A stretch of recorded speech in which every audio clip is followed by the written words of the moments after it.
बाबा, BJP की एक बार फिर वापसी हुई है प्रदेश में।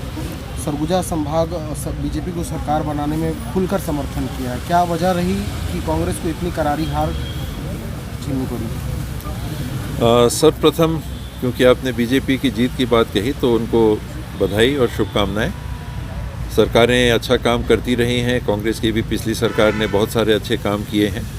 मैं ये उम्मीद भी करूंगा और विश्वास भी रखूंगा कि उन कामों में निरंतरता बनी रहे और अच्छे काम छत्तीसगढ़ के हित में, सरगुजा के हित में हमेशा होते रहें। हार जीत का सवाल है, बहुत सारे बिंदु रहते हैं इसमें, कई कारण बन जाते हैं और अप्रत्याशित सा परिणाम छत्तीसगढ़ में पिछले बार भी सरगुजा संभाग से आया था और अब की ठीक उलट अकल्पनीय 14 से 14 सीट भारतीय जनता पार्टी जीती है, तो उनको बधाई, उसके लिए तो बधाई, लेकिन अप्रत्याशित सर। कड़े मुकाबले की भी 94 वोट से आप भी हार गए। वो कमियां कहाँ रह गई जहाँ पे आपको जनता ने मैंडेट नहीं दिया? कमी मुझ में, मेरे में कोई ना कोई ऐसी बात है या रही होगी जिस कारण से लोगों ने मुझे नहीं अपनाया, इस चुनाव में नहीं अपनाया और मैं जनमत का संपूर्ण आदर करते हुए उसे स्वीकार करता हूं और प्रयास करूंगा कि जो भी मेरे से कमियां रह गई हों, गलतियां हुई होंगी, मैं उनको दूर करने के लिए आने वाले समय में हर संभव प्रयास करता रहूँगा। जिम्मेदारी आप किसकी मानते हैं इस हार को लेकर? मेरी, मैं हारा हूँ तो मेरी जिम्मेदारी मेरी। प्रदेश में दूसरे के ऊपर बात कभी नहीं रखनी चाहिए। जब आदमी खेलने जाता है वो विकेट खराब है, बॉल ऐसी हो गई, ये बात नहीं होना। खेलना आपको है, आप आउट हो गए तो उसको स्वीकारिए कि अगले बार जो गलती हुई उसको नहीं दोहराएंगे। चुनाव से पहले आपने कहा था कि ये मेरा आखिरी चुनाव रहेगा और मैं चुनाव नहीं लड़ूंगा, तो वो निर्णय पे आप कायम रहेंगे या फिर कुछ और? मैंने उस बात को, इस चीज़ को ध्यान में रख के कहा था कि चुनाव जीतूंगा और उसके बाद मैं आने वाली पीढ़ियों के लिए उसको सौंप देता, पार्टी में बना रहता और नई पीढ़ी को फिर सामने आना चाहिए।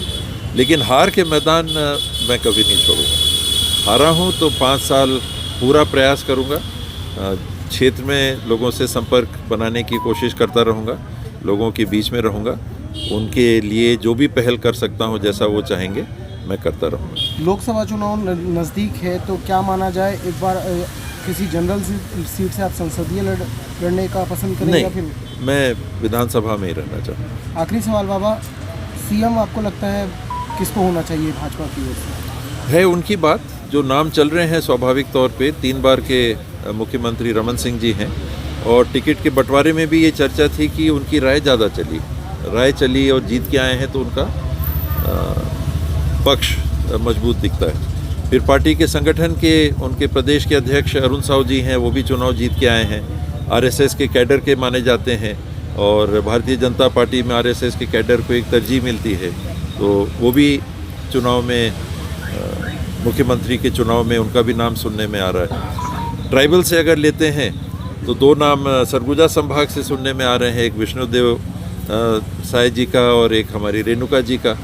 तो हमारे बीच की हैं, सरगुजा की हैं, सरगुजा लोकसभा की भी हैं, महिला भी हैं, जीत के भी आई हैं, अनुभव भी है, मंत्री के रूप में भी काम किया, उनको भी मौका मिल जाएगा तो मुझे व्यक्तिगत तौर पे भी खुशी होगी कि अपने बीच से मुख्यमंत्री बन गए। ओपी चौधरी जी का भी नाम आता है, नए हैं, पहली बार जीते हैं, अधिकारी रहे हैं लेकिन शासन में नहीं रहे हैं, तो पता नहीं उनको अभी मौका देंगे कि नहीं। इनके अलावा और भी नाम हो सकते हैं, लेकिन अभी ऐसा लगता है कि रमन सिंह जी का पल्ला भारी। राजनीति को हटा दें, अगर आप नागरिक के तौर पर आप बात करेंगे तो आपकी क्या पसंद रहेगी?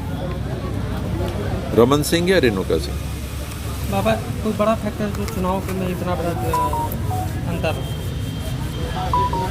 इसमें जो विश्लेषण मैं अभी देख रहा हूँ, कांग्रेस का वोट शेयर घटा नहीं और भाजपा का वोट शेयर 14% बढ़ गया।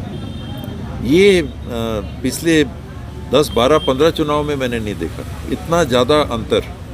तो कांग्रेस ने कुछ बहुत गलत नहीं किया, लेकिन भाजपा ने कुछ अच्छा कर दिया।